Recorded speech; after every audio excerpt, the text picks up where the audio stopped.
Harusnya hidup kita seperti seekor unta.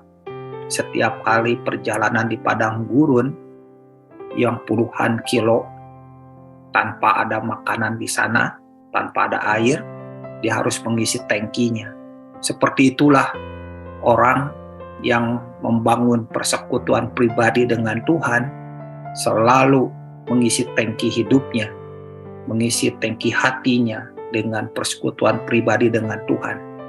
Dia akan tidak goyah, akan kokoh, akan penuh, akan berisi, akan bisa bergerak bersama dengan Tuhan. Tapi orang kebanyakan pergi dengan tidak mengisi bekal dan tangkinya kosong. Ya, kelihatannya berisi tapi nggak berisi. Kalaupun pergi, ya tetapi nggak bisa jauh. Kekristenan yang tidak jauh, itu tangkinya kosong. Kalau tangkinya kosong, tidak akan mampu melanjutkan perjalanan bersama dengan Tuhan, tidak akan menggenapi rencananya, dan tidak dapat menyelesaikan dengan baik. Satu-satunya alasan mengapa hanya Kristus yang dapat menggenapi kebenaran dan hidup secara kudus adalah karena persekutuannya dengan Bapa Surgawi. Walau ia adalah anak dari Bapa Surgawi, ia hidup di bumi sebagai manusia, bukan sebagai Tuhan. Nah, lihat, teladan daripada Yesus sendiri, ia akan hidup dalam persekutuan dengan Bapanya. Makanya pengajarannya bukan dari dirinya sendiri, tapi dari Bapa yang mengutusnya. Itulah kehidupan dalam Kristus. Tapi orang Kristen sering mengisi persekutuan pribadi dengan hal-hal yang lain, bukan dari suara yang datang dari hati Tuhan, bukan dari perkataannya Tuhan, bukan dari firman yang hidup yang mengisi hati kita, tetapi oleh hal-hal yang sifatnya motivasi, ilham-ilham atau hikmat manusia. Perkara itu tidak menghidupkan.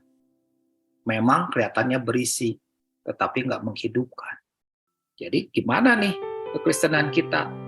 Apakah kekristenan ban bocor yang selalu membutuhkan pompa rohani, atau kekristenan yang membangun jembatan dengan ikatan tali yang rapuh, atau kita mau menjadi onta yang pergi puluhan kilometer dengan mengisi tangki, sehingga perjalanan itu perjalanan yang berisi. Karena apa? Karena tangkinya penuh. Kalau tangkinya penuh, wah ceritanya jauh. Kita bisa melakukan banyak hal. Kita nggak menghambat pekerjaan Roh Kudus. Kita bisa mengalir bersama-sama dengan apa yang Tuhan mau. Kita bisa mengikuti.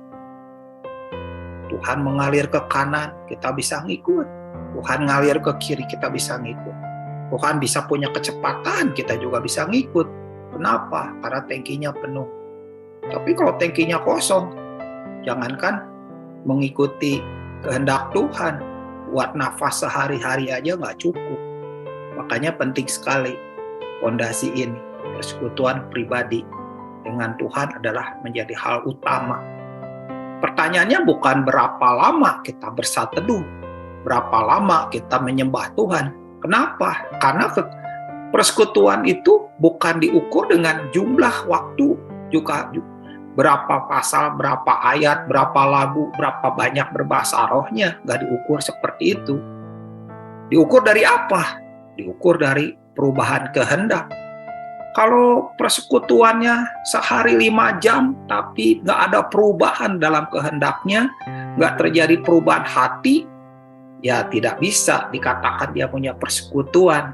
Kenapa? Karena orang yang punya persekutuan pribadi dengan Tuhan, makin lama makin lembut, makin lama makin teduh, makin lama makin tenang, makin lama makin mengerti kehendak Tuhan.